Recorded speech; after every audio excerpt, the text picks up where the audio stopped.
ऐसे लोगों को जीवन में दुख भोगना ही पड़ता है। गीता में श्री कृष्ण ने दिया है ये उपदेश।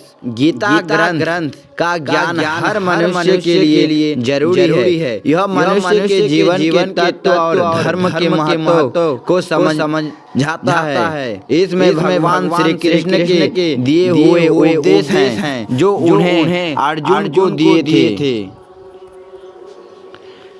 श्रीमद् भागवत गीता हिंदुओं का पवित्र ग्रंथ है। इसमें जीवन का पूरा सार बताया गया है। गीता में भगवान श्री कृष्ण के उन उपदेशों का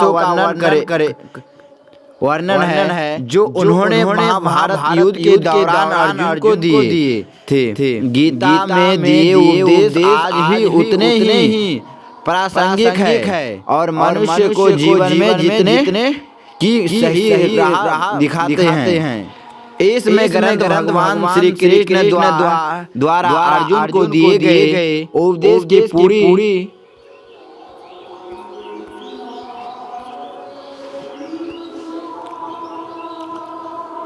गीता में जीवन के अर्थ को विस्तारित पूर्वक बहुत खूबसूरत तरीके से समझाया गया है। गीता का अनुसार करने वाला व्यक्ति जीवन में कभी सफल नहीं हो सकता है। गीता में श्री कृष्ण ने बुद्धिमान व्यक्ति की पहचान बताई है। गीता में श्री कृष्ण ने कहा है कि समय कभी एक जैसा नहीं रहता, यह हमेशा बदलता रहता है। इसीलिए हमें कभी भी एक ऐसी परिस्थिति में नहीं रहना चाहिए। जो लोग दूसरे को बेवजह रुलाते हैं उन्हें भी आगे चलकर रोना पड़ता है। जो लोग दूसरे को दुख देता है उन्हें भी अपने जीवन में आगे चलकर दुख भोगना ही पड़ता है। गीता में श्री कृष्ण ने बुद्धिमान व्यक्ति की पहचान बताई है। गीता के अनुसार सबसे समझदार और स्थिर बुद्धि वाला व्यक्ति वही होता है जो सफलता मिलने पर अहंकार में नहीं करता और विफलता मिलने पर गम में नहीं डूब जाता। श्री कृष्ण कहते हैं कि केवल डरपोक और कमजोर लोग ही चीजों को भाग्य पर छोड़ते हैं। वही जो लोग मजबूत और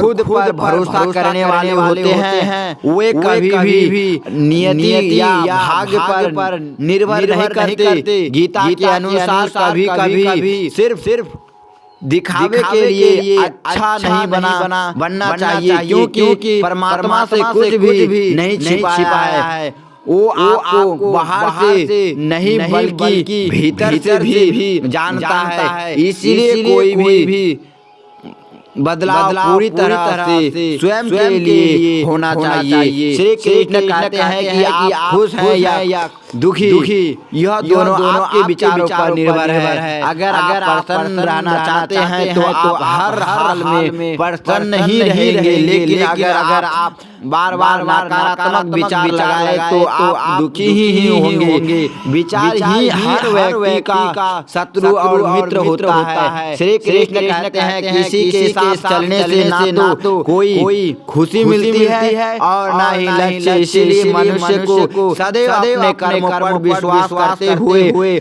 अकेले चलते रहना चाहिए। गीता में श्री कृष्ण ने कार्य योग, भक्ति योग और ज्ञान योग को ही कल्याण का प्रमुख साधन बताया है। कर्म के प्रभाव से संबंध का टूट जाना ही जीवन का लक्ष्य है और लक्ष्य उपयुक्त तीनों मार्गों से प्राप्त हो सकता है।